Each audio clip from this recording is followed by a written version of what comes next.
그러므로 염려하여 이르기를 무엇을 먹을까 무엇을 마실까 무엇을 입을까 하지 말라. 그런즉 너희는 먼저 그의 나라와 그의 의를 구하라. 그리하면 이 모든 것을 너희에게 더하시리라. 아멘. 살아계신 하나님 아버지 감사합니다.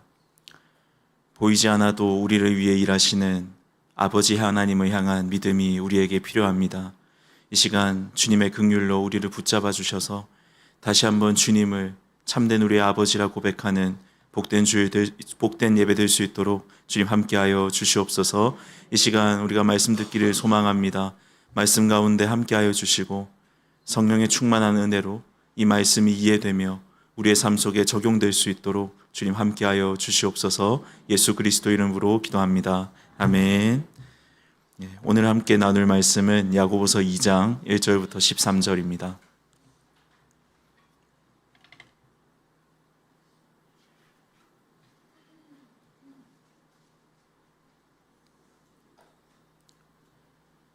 야고보서 2장 1절부터 13절 말씀을 다 찾으신 줄 알고 제가 여러분을 위해 읽어드리겠습니다.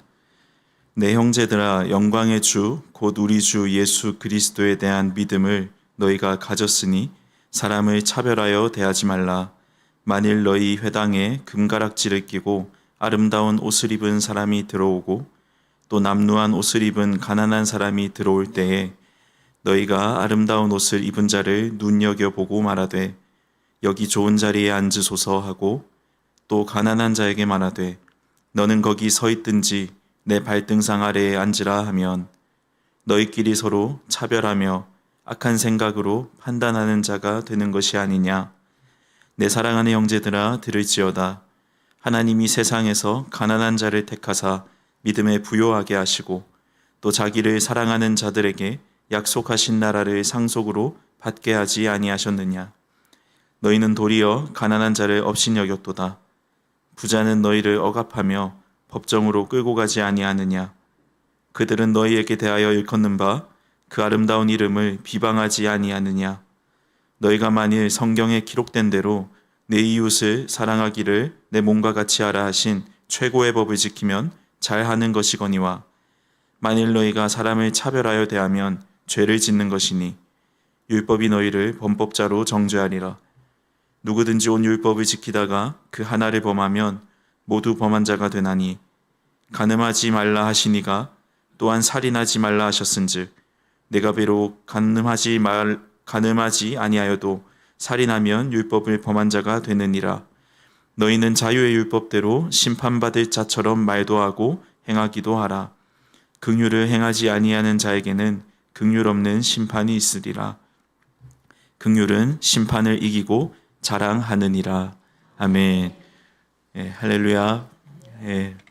반갑습니다. 굳은 날씨 속에서도 주님을 사모해서 나온 여러분들을 주님의 이름으로 환영합니다. 다행히 오늘 비가 많이 온다고 했는데 비가 오지 않아서 참 다행입니다. 전국적으로 비 피해가 없기를 간절히 기도합니다. 아마도 여기 계신 많은 성도님들께서는 예수를 믿는다는 것이 얼마나 감사한지 삶을 통해 많이 경험하셨을 것입니다. 정말 십자가의 복음, 하나님 나라의 소식이 여러분에게 가장 가치 있는 소식이 맞으시죠? 네, 아멘. 그렇다면 이 복음이 정말 여러분의 삶 구석구석 모든 영역을 변화시키는 복된 소식임을 날마다 느끼면서 살고 계십니까? 다른 말로 여러분의 삶의 모든 영역에서 복음을 복음되게 살아가고 계십니까? 대체로 이 부분에서 조금 우리가 쉽사리 맞다 이렇게 이야기하기는 쉽지 않은 것 같습니다. 그런데 바울은 갈라디아서 1장 4절에서 이렇게 이야기합니다. 혹시 자막을 띄워주시겠습니까? 네, 이렇게 이야기합니다. 그리스도께서 하나님 곧 우리 아버지의 뜻을 따라 이 악한 세대에서 우리를 건지시려고 우리 죄를 대속하기 위하여 자기 몸을 주셨다. 뭐라고 말합니까? 우리에게 주어진 복음은 단순히 먼 미래, 우리가 죽고 나서 갈 지옥의 불구덩이에서만 건져주시는 것이 아니라 이 악한 세대, 그러니까 지금 여기 우리가 살아가는 이 악한 세대에서 구원해 주신다는 소식임을 바울은 이야기하고 있습니다. 복음은 때로는 우리 안에 미움이 크게 싹튼다 할지라도, 때로 우리 안에 시기하는 마음, 때로는 악한 생각들이 우리를 괴롭힌다 할지라도, 이 악한 세대가 내는 소산들, 하나님의 뜻에 역행하는 것들이 우리를 더는 괴롭힐 수 없다는 것을 선포합니다. 지난 시간 우리가 살펴본 말씀에서 야고보는 우리가 하나님의 뜻을 따라 진리의 말씀으로 낳은 첫 열매라고 이야기했었습니다. 즉 진리의 말씀, 우리 안에 심어진 그 복음의 씨앗이 우리로 하여금 구원이라는 열매를 맺게 했다는 것입니다. 그리고 야고보서 1장 20절, 21절을 보면 이렇게 이야기를 합니다. 사람이 성내는 것이 하나님의 의를 이루지 못함이라. 그러므로 모든 더러운 것과 넘치는 악을 내버리고 너희 영혼을 능히 구원할 바 마음에 심어진 말씀을 온유함으로 받으라. 우리 안에 심어진 말씀, 즉 복음이 우리 영혼에 성내는 것, 모든 더러운 것과 넘치는 악으로부터 우리를 구원한다고 이야기합니다. 그리스도의 피로 맺은 새 언약은 우리 안에 복음을 심었습니다. 그리고 우리에게 모든 더러운 것과 넘치는 악이라는 악한 세대의 잔재로부터 지금 여기에서 자유롭게 하셨습니다. 그런데 이 심어진 복음의 씨앗이 열매를 맺도록 하는 것이 무엇입니까? 21절에 보면 마음에 심어진 말씀을 온유함으로 받는 것이라고 이야기하고 있습니다. 즉 말씀을 끌어안는 것입니다. 이미 내 안에 어떤 말씀의 씨앗이 심겨졌다 해도 이제 그것이 나의 것이 되게 하는 것입니다. 마치 땅이 씨앗을 품어서 싹을 내게 하듯이 그 말씀을 품고 받아들이라고 이야기하고 있습니다. 근데 그 태도는 온유함입니다. 온유라는 단어는 우리가 잘 알다시피 어떤 약함을 이야기하는 것은 아닙니다. 잘 길들여진 힘, 조절할 수 있는 능력을 의미합니다. 이렇게 말씀을 온유하게 받은 상태가 이어지는 22절의 상태라면 너희가 말씀을 행하는 자가 되고 듣기만 하여 자신을 속이는 자가 되지 말라.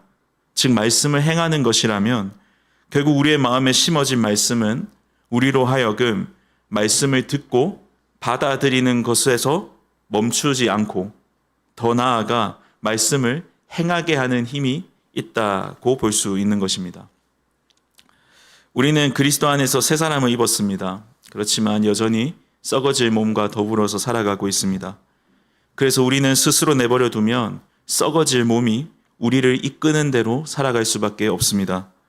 그렇기 때문에 우리가 우리 마음에 심어진 말씀을 온유함으로 받아서 즉 우리의 본성, 우리의 본능을 잘 절제해서 우리 안에 심어진 말씀이 이끄는 대로 살아가야 된다는 거죠. 그 복음이 우리를 어느 곳으로 이끕니까? 그리스도의 복음은 우리로 하여금 말씀을 받고 순종하는 자리로 이끕니다. 말씀을 듣고 행하는 자리로 이끄는 것입니다. 이것이 야고보가 말하는 그리스도 안에서의 행함입니다. 우리 안에 있는 그리스도의 복음은 반드시 들음과 행함을 수반합니다. 다른 의미로 말씀에 대한 순종은 우리의 믿음을 입증합니다. 복음은 삶의 모든 영역을 바꾸기 때문에 우리는 모든 영역에서 변화된 행실을 요구받습니다. 그렇기 때문에 우리는 말씀에 순종하며 이 악한 세대에서 우리를 건지신 우리를 향한 그리스도의 긍휼을 입증하면서 살아가야 하는 것입니다. 여기까지가 지난 시간 복습이었습니다. 네. 이렇게 길게 복습을 한 이유는 앞으로 2장부터 남은 범위를 이해하는 데 있어서 이 생각이 아주 중요하기 때문입니다. 야고보는 이렇게 행함이라는 게 왜 중요하냐라는 질문에 대해서 미리 알려준 뒤에 2장부터 강론에 들어갑니다. 2장부터 4장까지가 야고보서의 본론인데요.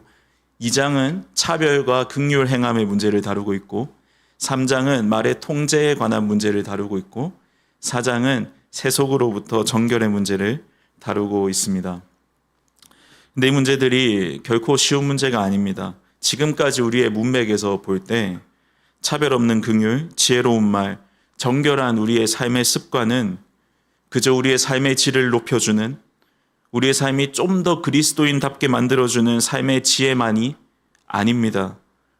더 나아가서 이러한 것들은 우리의 믿음을 증명하는, 우리의 삶과 죽음을 결정하는 믿음의 표지일 수 있다는 것입니다. 그렇기 때문에 오늘부터 이어지는 이 말씀을 가볍게 받지 말고 무겁게 받으시길 소망합니다. 우리의 모든 삶의 영역에 비추어 보고 그렇지 못했던 우리의 삶을 통회하고 자복하는 시간이 되시길 소망합니다. 그리고 다시 한번 행함 있는 믿음의 삶을 결단하는 여러분과 저가 되길 간절히 소망합니다. 오늘은 2장 그 중에서도 차별의 문제를 다루기 원합니다. 오늘 말씀 선포될 때 성령께서 적용하시는 은혜가 우리 각자에게 있기를 간절히 소망합니다. 여러분, 이 시대는 혐오와 차별의 시대입니다. 실제로 차별은 이 시대를 살아가는 우리에게 정말 심각한 문제입니다. 모든 영역에서 우리는 서로 차별을 하고 있습니다. 실제로 대한민국 국민 10명 중 8명은 우리 사회의 차별이 심각하다고 생각하고 있다고 합니다. 성차별, 고용 형태의 차별, 나이에 따른 차별, 경제 수준에 따른 차별, 학력의 차별, 신체 조건의 차별, 외모 차별 등 그 종류도 굉장히 다양합니다. 때로는 개인의 취향, 개인의 기호라는 명목으로 대놓고 차별하기도 합니다. 실제로 차별은 우리와도 떼놓을 수 없는 문제죠. 우리의 본성은 우리로 하여금 차별하도록 그대로 내버려 둡니다. 제 안에서 일어났던 차별을 예로 들어 말씀드려 보겠습니다. 한번 공감이 되시는지 한번 들어보십시오. 부끄럽지만 회개했으니까 용서해 주시면서 들어주시기 소망합니다. 제 안에 이런 차별이 있었습니다. 저 여자는 왜 저래 머리가 짧아? 저 남자는 교회에 무슨 저런 오부 반바지를 입고 다녀? 뭐지? 쟤는 왜 저래 문신이 많아? 아이고, 저 사람은 생긴 거와 다르게 좋은 차를 타고 다니네? 너무 부끄러운데요? 저 사람이 60평 아파트에 산다고? 저 사람은 박사학위가 있어서 저렇게 대화가 되는구나. 죄송합니다. 네. 저 사람은 고등학교도 졸업하지 않았네. 저 아이는 홈스쿨링을 하는구나. 저 아이는 기독학교에 다니네. 이런 차별들이 있었습니다. 아마 공감되신 분도 있고 정말 전도사라는 게 저런 생각을 하다니라는 생각을 하시는 분도 있을 것입니다. 근데 은연중에 우리는 무의식 중에서도 우리는 이런 차별을 하고 있습니다. 그만큼 차별의 문제는 우리와 너무나 가까운 문제입니다. 그렇다면 성경은 차별에 대해 어떠한 견해를 보이고 있을까요? 먼저 성경이 말하는 차별은 판단하는 것, 그래서 그 판단으로 나누고 분리하는 것을 의미합니다. 예를 들어 우리가 가난한 사람을 차별한다 했을 때 그 차별하는 사람들은 가난한 자와 가난하지 않은 자를 분리하죠. 나누어서 생각하는 것입니다. 이런 차별에 대해서 성경은 매우 강한 어조로 죄라고 이야기하고 있습니다. 오늘 우리가 읽은 말씀의 9절을 한번 읽어보시겠습니까? 함께 읽겠습니다. 시작. 을 차별하여 대면한 죄를 짓지 율법이 너희를 범법자로 정죄하리라. 네, 사람을 차별하여 대하면 죄를 짓는 것이다 라고 성경은 이야기하고 있습니다. 그런데 이러한 차별이 교회 안에도 있는 것 같습니다. 차별 없는 세상, 사람이 사람으로 인정받는 세상을 위해 십자가를 지신 그리스도를 닮아가야 하는 그리스도 공동체 안에도 이러한 차별의 문제가 있습니다. 최근에 기독교 크리에이터인 이종찬 전도사라는 분께서 유튜브에 올린 영상이 꽤 화제가 된 적이 있습니다. 이분은 전도사로서 교회를 개척하셨습니다. 그리고 어느 비가 오는 주일에 예배 전에 이분이 노숙자로 변장을 하고 교회 입구에 앉아 있습니다. 영상을 같이 한번 보시겠습니까?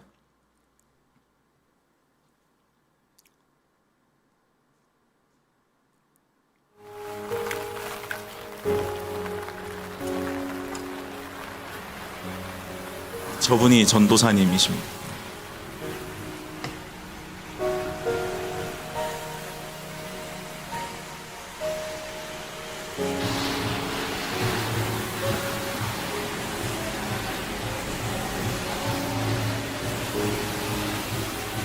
사람들의 태도를 한번 잘 보십시오.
사장님, 사장님, 추워요 여기 있으면. 사장님,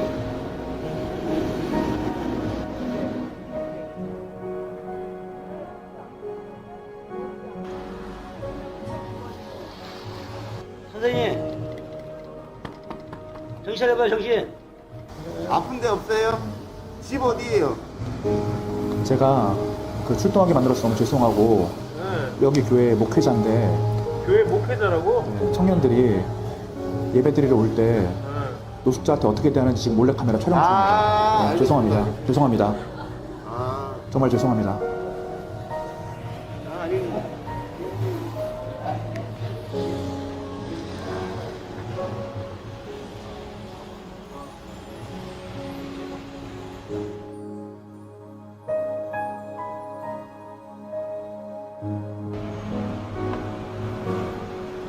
들어오세요.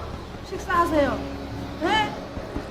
몇몇 교회 권사님들이 저렇게 식사를 대접해 주시는 모습입니다. 아이고 추운데 여기 우리 식사 다 차려놨어요. 하지 마세요. 점심 좀.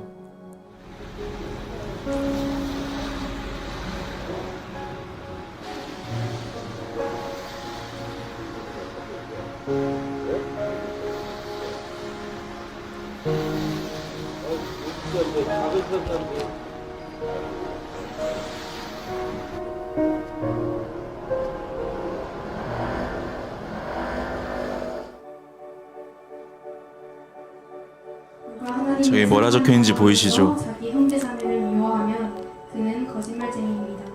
보이는 자기 형제자매를 사랑하지 않는 사람이 보이지 않는 하나님을 사랑할 수 없습니다.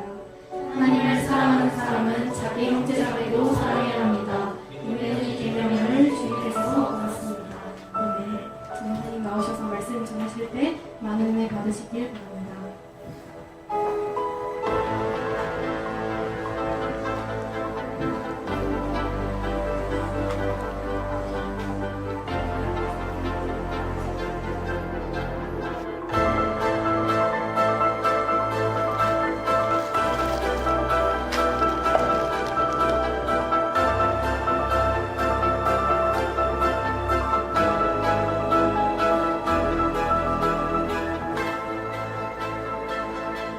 반갑습니다. 네, 여기까지입니다.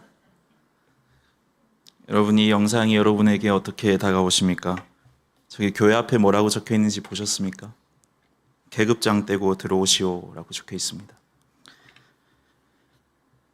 그렇게 적혀 있는 교회 현수막, 또 보이는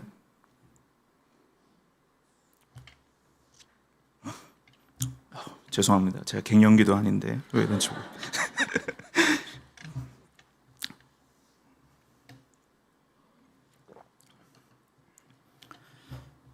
보이는 자기 형제자매를 사랑하는 사람이 사랑하지 않는 사람이 보이지 않는 하나님을 사랑할 수 없다.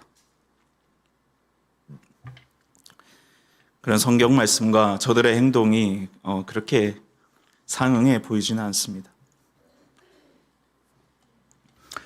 죄송합니다. 왜 이런지 모르겠네. 공교롭게도 오늘 본문의 배경도 회당입니다. 2절부터 4절을 같이 한번 읽어보겠습니다. 여러분들 한번 읽어주시겠습니까? 읽어보겠습니다. 시작. 만일 너희 회당에 금가락지를 끼고 아름다운 옷을 입은 사람이 들어오고 또 남루한 옷을 입은 가난한 사람이 들어올 때에 너희는 아름다운 옷을 입은 자를 눈여겨보고 말하되 이 좋은 자리에 앉으소서 하고 또 가난한 자에게 말하되 너는 거기 서 있는 내 발등상 아래 앉으라 하며 너희끼리 서로 차별하며 악한 생각으로 판단하는 자가 되는 것이 아니냐. 2절 한번 보시겠습니까? 2절에 보면 두 사람이 대조됩니다.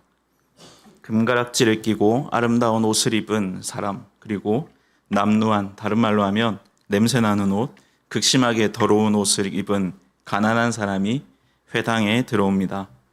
즉 부자와 가난한 사람이 대조되고 있습니다. 그런데 이어진 3절을 보시겠습니까? 3절에 보면 부자는 눈여겨보고 좋은 자리를 내어줍니다. 그리고 가난한 자에게는 너 거기 서 있어라, 아니면 여기 바닥에 앉아라 라고 이야기합니다. 성경은 가난한 자를 타인의 도움 없이 생존이 어려운 사람이라고 이야기합니다. 즉 고아, 과부, 나그네, 일일 노동자 이런 사람들을 말하는 거죠. 더 나아가서 야고보서가 누구에게 보낸 편지입니까? 1장 1절에 보면 흩어져 있는 12지파에게 보낸 편지였습니다. 그러니까 1세기 로마 제국안에서 소수 집단으로 살던 디아스포라라고 불린 그리스도인들인 거죠. 그렇다면 이들은 당연히도 몹시 가난했을 것입니다. 일하고도 돈을 받지 못하는 자들이 많았을 것입니다. 즉 이 편지를 받고 있는 사람들은 가난한 자들입니다. 그런데 안타깝게도 이 회당에서 가난한 자들이 부자를 대접하고 가난한 자를 홀대하는 일들이 연출되고 있습니다. 그리고 4절을 보시겠습니까? 4절에 보면 야고보는 이러한 행위, 그리고 이러한 행위를 하는 자들을 각각 차별하는 행위, 그리고 악한 생각으로 판단하는 자로 정죄하고 있습니다. 차별은 차별하는 사람을 유일한 공의로운 판단자인 하나님의 자리에 앉힌다는 점에서 죄입니다. 그렇다면 여기에서 질문이 생깁니다. 왜 가난한 자들은 가난한 자들을 홀대하고 부자들을 대접했을까요? 이 사실을 이해하려면 1세기 로마의 후견인 제도에 대해서 조금 이해할 필요가 있습니다. 고대 사회에는 지금 이 시대와 비교할 수 없을 정도로 살아가는 데 필요한 자원들이 특정한 사람에게 집중되어 있었습니다. 재물이라든지 사회적 지위, 기회, 인간관계 이런 것들이 필요한 사람들에게 그것을 많이 소유하고 있는 누군가에게 찾아가서 부탁해야만 했던 것입니다. 그런데 여러분, 우리 교회 공동체가 어떤 곳입니까? 가난하든 가난하지 않든 지위가 높든 낮든 모두가 함께 모일 수 있는 곳이었습니다. 가난한 자의 입장에서 한번 생각해 보십시오. 그들이 모여있던 회당은 그들에게 기회의 땅이었을 것입니다. 재물을 원하고 사회적인 지위, 사회 진출의 기회를 얻기 원하는 자들에게 그러한 기회를 제공해 줄 수 있는 사람들의 눈에 들 수 있는 절호의 찬스가 교회에 열려 있었던 것입니다. 마치 정치인들이 한 표 얻기 위해서 그 지역의 가장 큰 교회의 유세를 다니는 것과 비슷한 모양이라고 볼 수 있습니다. 한마디로 그들은 부자에게 덕을 보려는 잘못된 생각과 동기를 가지고 있었던 것입니다. 그런데 슬프게도 가난한 자는 되려 수치를 당하게 됩니다. 상상해 보십시오. 그럴 일 없겠지만 여러분의 다락방 모임 중에 오늘 내가 조금 누추한 옷을 입고 왔다고 해서 집사님은 저쪽에 가서 혼자 모임 가지세요. 모두가 방석에 앉아 있는데 집사님 그 맨바닥에 앉으세요라고 하면 여러분 어떠시겠습니까? 현대사회가 아무리 개인주의 사회라고 한다고 하더라도 우리는 관계 문화 속에서 살아가고 있습니다. 관계 문화 속의 사람들에게 있어 집단으로부터 수용받는 일은 무엇보다 중요한 가치입니다. 그런데 회당의 사람들은 가난한 자에게 자리를 권하기는커녕 서 있든지 바닥 아무 때나 앉으라고 말합니다. 매우 모욕적이고 치욕적인 말입니다. 이것은 더 나아가서 한 인간으로서 받아야 할 최소한의 예우를 고려하지 않는 처사인 거죠. 그들을 사람답게 사람으로 대하지 않고 있는 것입니다. 심지어 6절을 보십시오. 6절에 보면 부자는 어떤 사람이었냐면 가난한 자들을 억압하고 법정으로 끌고 가는 자들이었습니다. 당시의 회당은 재판의 장소로도 사용되었습니다. 그런데 재판을 하는 사람의 지위가 다른 경우에, 사회적 지위가 높은 사람과 낮은 사람이 재판을 하는 경우에는 재판 전에 상당 부분 판결이 결정되었다고 알려집니다. 가난한 자들에 대한 판결은 가혹했습니다. 그러니까 사회적 약자들은 수치만 당한 것이 아니라 실질적인 불이익과 억울함까지 당했습니다. 그런데 그런 부자들을 향해서 스스로 가난한 자들은 그런 모욕을 참아야 했습니다. 그런데 더 재밌는 것은 그들이 부자를 대우하는 장면에서도 볼 수 있습니다. 생각해 보십시오. 그들이 왜 부자를 대우하고 있습니까? 엄밀하게 말하자면 그들이 대우하는 것은 부자 한 사람이 아니라 부자의 재력, 부자가 줄 수 있는 기회입니다. 그러니까 그들은 부자 역시도 사람으로 존중하고 있지 않은 것입니다. 정리하자면 가난한 자를 무시하는 것과 부자를 대우하는 문제는 사실 똑같은 근원에서 기인합니다. 사람을 사람답게 대하지 않는 것입니다. 사람을 존중하지 않고 인정하지 않는 것, 여기서 시작되는 것입니다. 그들이 무시한 것은 가난한 사람이 아니라 한 사람이었습니다. 그들이 동경한 것은 부자 한 사람이 아니라 그들의 재력이었습니다. 그렇다면 왜 사람을 차별하며 대하면 안 되는가라는 질문, 즉 왜 사회적 약자들은 존중받아야 하는가라는 질문은 사실 왜 인간이 존중받아야 하는지에 대한 물음과 같다고 생각할 수 있습니다. 그래서 이 질문에 대한 답을 얻기 위해서는 야고보가 사람에 대해서 어떤 생각을 가지고 있었는지를 살펴보는 것이 필요합니다. 결국 인간을 존중한다는 것은 사람을 사람으로 대접하는 것과 같기 때문입니다. 오늘 본문을 통해서 야고보가 사람을 어떻게 대했는지 두 가지로 살펴보도록 하겠습니다. 먼저 오늘 말씀 1절입니다. 1절 함께 읽겠습니다. 시작. 내 형제들아, 영광의 주 곧 우리 주 예수 그리스도에 대한 믿음을 너희가 가졌으니 사람을 차별하여 대하지 말라. 네, 야고보는 사람을 차별하여 대하지 말라고 말하면서 그 이유가 우리가 영광의 주 예수 그리스도에 대한 믿음을 가졌기 때문이다 라고 이야기하고 있습니다. 즉 예수 그리스도에 대한 믿음과 차별은 공존할 수 없다는 것입니다. 왜 그럴까요? 많은 성경을 연구하는 분께서는 본문에서 예수 그리스도를 수식하고 있는 1절 한번 띄워주시겠습니까? 네, 수식하고 있는 영광의 주라는 표현이 이 문제에 대한 해답을 줄 수 있다라고 이야기합니다. 즉 영광을 받으시고 영광 가운데 계신 주님이시기 때문에 차별하면 안 된다는 거죠. 신약 성경을 통틀어서 예수님께서 영광을 받으셨다는 구절이 여러 구절에 나옵니다. 이 구절들을 조금 종합해 보면 이 이유를 우리가 알 수 있습니다. 그 중에서 몇 개만 한번 살펴보도록 하겠습니다. 히브리서 2장 10절, 9절과 10절 같이 한번 읽어보겠습니다. 시작. 다만 우리는 천사들보다 잠시 낮아지신 분, 곧 죽음의 고난을 통해 영광과 존귀로 간을 쓰신 예수를 바라봅니다. 이는 그분이 하나님의 은혜로 모든 사람을 위해 죽음을 맛보려 하심입니다. 모든 것을 만드시고 모든 것을 보존하시는 하나님께서는 많은 아들들을 영광에 이르게 하시려고 그들의 구원의 창시자를 고난을 통해 완전케 하시는 것이 마땅합니다. 아멘. 예수님이 죽음과 고난을 통해 영광을 입으셨습니다. 그런데 영광을 입으신 이유가 뭐라고 말합니까? 10절에 보면 하나님의 많은 자녀들에게 영광을 주시기 위함이다 라고 이야기하고 있습니다. 우리에게 영광을 주시기 위해 모든 인간에 앞서서 인간으로 오신 예수님께서 죽으셨다고 이야기합니다.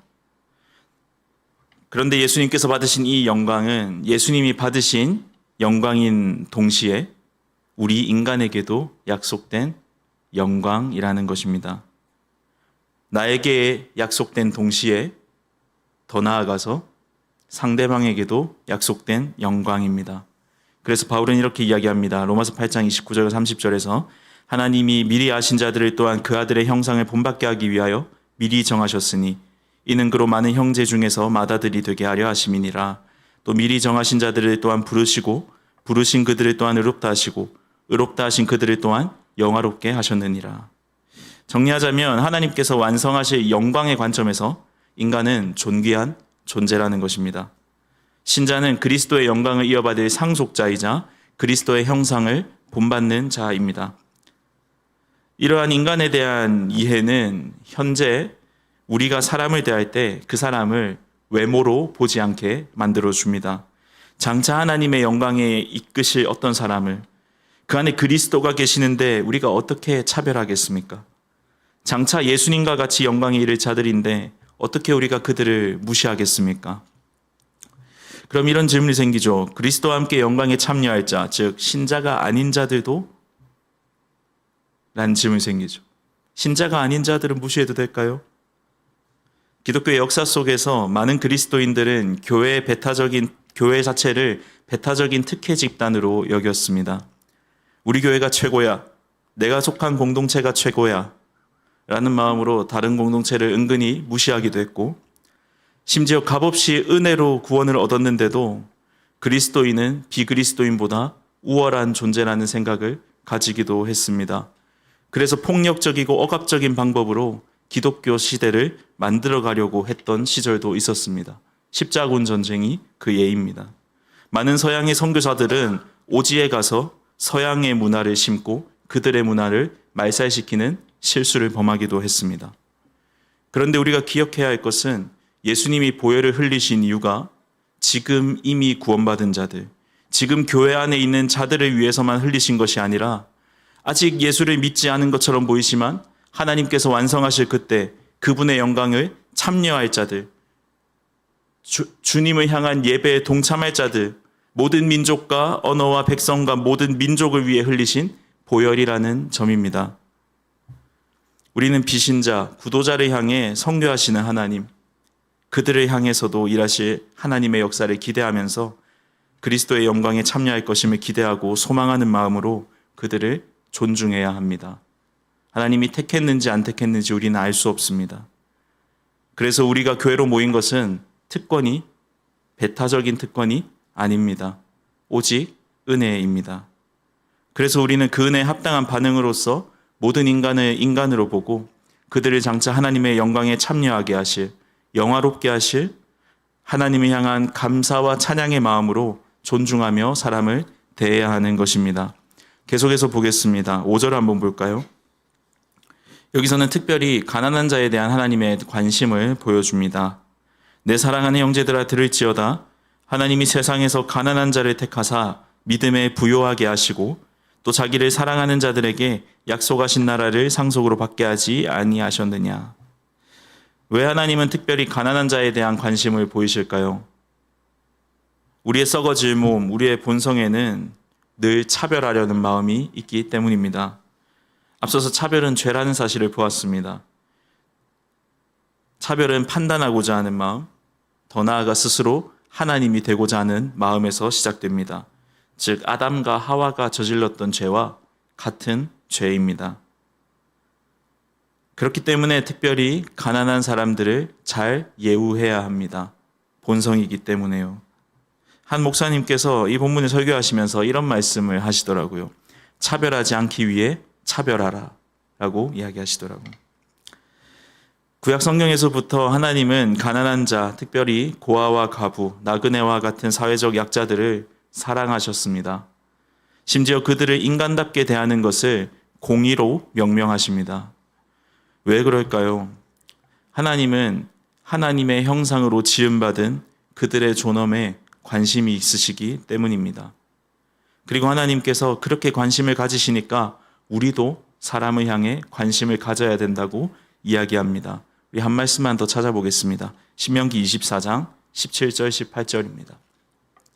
너는 객이나 고아의 송사를 억울하게 하지 말며 과부의 옷을 전당 잡지 말라. 약자를 돌보라고 말씀하시죠. 그리고 18절에 그 이유를 말씀하십니다. 같이 한번 읽어보겠습니다. 시작. 너는 애굽에서 종되었던 일과 내 하나님 여호와께서 너를 거기서 속량하신 것을 기억하라. 이러므로 내가 내게 이 일을 행하라 명명하노라. 아멘. 약자를 돌보라고 말씀하시면서 그 근거를 어디에 두고 있습니까? 애굽에서부터 구원해 주신 일에 근거를 두고 있습니다. 다시 말해서 사실 너희도 가난한 자 아니었니? 되물으시는 것입니다. 여러분, 저와 여러분 역시 가난한 자 아니었습니까? 하나님의 돌보심이 없었다면 인간으로서의 존엄, 인간으로서의 품격뿐만 아니라 생명도 지키지 못했을 그런 존재 아니었습니까? 그런데 그분은 남루한 옷을 입었던 그런 가난한 자였던 우리를 위해서 스스로 남루한 옷을 입으시고 십자가에서 죽으셨습니다. 우리가 아름답게 되기 위해서 우리를 차별하지 않으셨습니다. 그런 우리를 그 죄의 사실에서 건져내 주셔서 존귀하게 대해 주시는 그 하나님의 은혜로 우리는 살아가고 있습니다. 결국 하나님께서 가난한 자를 돌보시고 사랑하신다는 것은 하나님께서 모든 사람, 하나님의 은혜가 필요한 모든 사람을 사랑하신다는 말씀입니다. 그렇기 때문에 우리 교회 역시도 모든 사람에게 관심을 가져야 합니다. 이 말씀은 영적 이스라엘이었던 이스라엘 백성에게 주어진 말씀이지만 영적 이스라엘인 우리에게도 똑같이 적용되는 말씀입니다. 결론적으로 야고보는 차별의 죄를 벗어버리기 위해서는 인간이 존중받아야 한다는 인식이 필요하다라고 이야기하고 있습니다. 그리고 인간이 존중받아야 하는 이유는 그들이 예수 그리스도의 영광에 참여할 것이기 때문이고 하나님께서 인간의 존엄을 관심에 가지시며 우리에게도 가지라고 명령하시기 때문이라고 이야기합니다. 그런데 이런 인간관에 대해 이야기한다고 한들 우리가 차별하지 않고 살아갈 수 있을까요? 이것이 쉬운 일이 아니라는 점 우리 너무나 경험을 통해 잘 알고 있습니다. 사람 존경하죠. 사람 소중하죠. 우리가 아무리 안다고 한들 우리는 사람을 외모로 판단할 수밖에 없는 존재입니다. 누군가 한 명 정말 차별 없이 살아가는 한 사람이라도 있다면 그 사람 보고 배울 수라도 있겠는데 우리 주변에는 그런 사람도 없다는 게 함정입니다. 그런데 이런 우리에게 성경은 그런 존재가 있다고 가르치십니다. 바로 예수 그리스도입니다. 8절과 9절 말씀입니다. 같이 한번 읽어볼까요? 읽어보겠습니다. 시작. 너희가 만일 성경에 기록된 대로 내 이웃 사랑하기를 내 몸과 같이 하라 하신 최고의 법을 지키며 살아가는 것이 너희와 만일 너희가 사람을 차별하여 대하면 죄를 짓는 것이니 율법이 너희를 범법자로 정죄하리라. 아멘. 8절에 보면 내 이웃 사랑하기를 내 몸과 같이 하라는 말씀이 등장합니다. 즉 차별의 죄는 이 법을 어기는 것이다 라고 이야기합니다. 근데 이 말씀 누가 하신 말씀입니까? 물론 구약에도 있지만 예수께서 하신 말씀입니다. 실제로 그분이 이루신 말씀이기도 합니다. 야고보는 이 법을 최고의 법이라고 부르고 있습니다. 근데 성경에 기록된 언어로 보면 최고의 법이라기보다는 왕국의 법, 그 나라의 법이라고 부르는 것이 조금 더 적절해 보입니다. 그렇다면 이 법은 누구의 법일까요? 야고보 관점에서는 이 법이 왕 대신 그리스도의 법이라는 것입니다. 그렇다면 그 법이 어떻게 왕의 법, 왕 대신 그리스도의 법이 될 수 있었습니까? 세상의 많은 왕들은 말로써 선포해서 법을 만들어냅니다. 그런데 예수님은 그러시지 않으셨습니다. 한 목사님이 설교 시간에 이런 글귀를 인용하셨는데 저에게도 너무 큰 임팩트가 있어서 저도 한번 인용하겠습니다. 한번 띄워주시겠습니까? 제가 읽어드릴게요. 예수님은 내 이웃을 사랑하라고 말씀하신다. 그리고 어떻게 우리 이웃을 사랑할지 보여주신다. 내 이웃을 사랑하라는 것은 왕이 말씀하시는 것이자 왕이 사시는 방식이다. 예수님은 성육신에 의해 우리의 이웃이 되셨다. 예수님은 십자가에서 죽으신 것과 부활을 통해 우리에 대한 예수님의 긍휼이 얼마나 큰 것인지 보여주셨다. 동의가 되십니까? 예, 여러분, 예수님은 단순히 이 땅에 오셔서 말만 하지 않으셨습니다. 차별하면 안 돼 라고 말씀만 하지 않으셨습니다. 대신 차별 없는 삶의 모습을 저와 여러분을 위해 보여주셨습니다. 심지어 어디까지 보여주셨습니까? 성육신 하시기까지, 그리고 죽으시기까지 보여주셨습니다. 그분은 왕이십니다. 그런데 그분은 왕이시지만 바울의 표현에 따르면 자기를 비워 종의 형체를 가지사 사람들과 같이 되셨습니다. 인간과 동일시 되셨습니다. 누추한 옷을 입으셨습니다. 죄의 오물을 뒤집어 쓰셨습니다. 그분의 긍휼로, 그분의 사랑으로 우리를 씻겨주신 것입니다. 그래서 13절에서 야고보는 이렇게 이야기합니다. 긍휼을 행하지 아니하는 자에게는 긍휼 없는 심판이 있으리라. 긍휼은 심판을 이기고 자랑하느니라. 긍휼을 행하지 아니하는 자에게는 긍휼 없는 심판이 있다고 말합니다. 그런데 저와 여러분에게는 이미 긍휼을 행할 수 있는 힘이 있지 않습니까? 우리가 긍휼을 행할 수 있는 이유는 이미 우리가 긍휼을 받았기 때문입니다. 하나님께서 자기의 사랑을 예수 그리스도의 십자가를 통해 그분의 성육신을 통해 보여주셨습니다. 결국 주님이 우리를 긍휼히 여기심으로 우리의 마음에 말씀을 심어주셨고 이 말씀은 우리로 하여금 긍휼을 행하게 하는 거죠. 결론적으로 그분은 우리에게 긍휼을 베푸셨습니다. 그리고 이제 긍휼을 베푸시는 그리스도를 닮아가기를 원하십니다. 사람을 사람으로 대하는 길, 사람을 사람답게 대하는 길은 그 완성이 바로 주님의 사랑, 주님의 긍휼에 있습니다. 여러분, 우리 안에는 넘치는 긍휼이 쏟아 부어져 있습니다. 그저 온유함으로 그 긍휼을 받아들이면 됩니다. 주님이 우리를 불쌍히 여기신 것을 받아들이시면 우리도 모두를 그런 긍휼로 대할 수 있습니다. 긍휼은 심판을 이기고 자랑한다고 말합니다. 모든 것을 십자가에서 다 이루신 그분의 긍휼은 이미 심판을 이기셨습니다. 그 긍휼이 우리의 판단, 우리의 생각을 이기고 압도하는 삶이 우리의 삶 가운데 전개되기를 간절히 소망합니다. 말씀의 결론을 맺겠습니다. 우리에게는 삶의 자리에서 마주하는 한 사람을 사람으로 대하는 시선이 필요합니다. 하나님 예수 그리스도의 영광 중에 있을 자로, 하나님의 형상으로, 하나님의 존귀한 자로 대하는 태도가 필요합니다. 그 사람이 무신론자이든, 그 사람이 가난하든 부자이든, 성격이 좋든 나쁘든, 건방지든 겸손하든 무례하든 예의가 있든 그 전에 우리는 그를 사람으로 보는 시선이 필요합니다. 여러분, 세상은 악합니다. 참 많이 왜곡되어 있습니다. 그런데 이 중에 많은 문제는 사람을 사람으로 대하지 못하는 데에서 사람을 사람 이하로 취급하는 편견과 차별 때문에 생겨난 문제입니다. 이런 세상에서 적어도 교회만큼은 하나님의 빛을 드러내야 하지 않겠습니까? 빛과 소금으로 하나님의 대조사회로 우리는 부름받았습니다. 적어도 한 사람 한 사람을 사람으로 대하기 위해서 부단히 애써야 합니다. 저는 우리 교회가 그리스도를 닮은 교회가 되길 간절히 소망합니다. 그리스도를 닮아가며 그분의 형상됨을 살아가는 그런 교회가 되길 간절히 소망합니다. 그러기 위해서는 우리에게 이미 부어진 긍휼이 일하도록 순종으로 말씀에 여러분의 삶을 내어드리십시오. 하나님의 말씀에 여러분의 삶을 내어드리면서 예수 닮기를 소망하십시오. 이와 같이 사랑하라, 이처럼 사랑하시라고 말씀하신 예수님의 말씀을 기억하고 예수님의 사랑을 닮아가는 그런 저와 여러분 되기를 주님의 이름으로 간절히 소망합니다. 아멘. 우리 함께 기도했으면 좋겠습니다. 먼저 조용히 눈을 감고 우리 안에 있는 생각과 우리의 마음을 한번 돌아봤으면 좋겠습니다.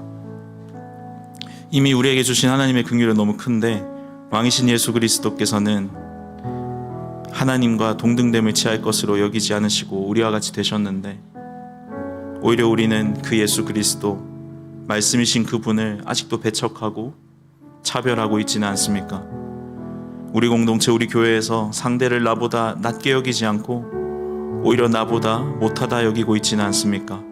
우리 이런 마음이 있다면 조용히 그러나 간절하게 하나님 앞에 우리의 마음을 아뢰고 정직하게 아뢰고 은혜를 구하는 시간, 회개하는 시간을 가지길 간절히 소망합니다. 우리 함께 잠깐 기도하겠습니다.